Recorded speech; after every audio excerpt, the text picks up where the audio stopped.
PDA Parts presents the Palm TX Take Apart. Warning, the following directions will void your warranty. You are performing this at your own risk. First, you'll need to remove the stylus from the unit.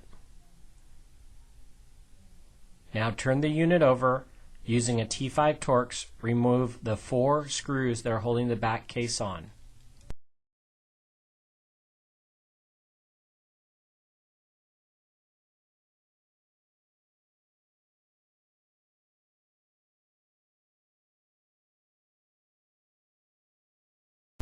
Once the 4 screws are removed, you'll be able to remove the back of the case that is held in by clips.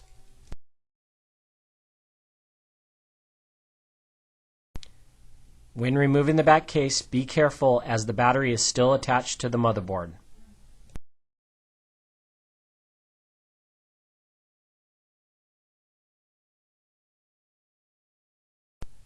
There is a plastic bezel at the top of the unit that will need to be removed.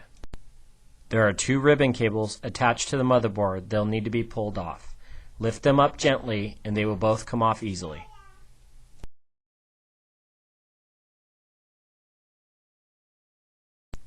You will now be able to remove the motherboard with the battery still attached and the back case. You will now be able to release the screen from the front bezel. Please be sure to visit us on the web at www.pdaparts.com.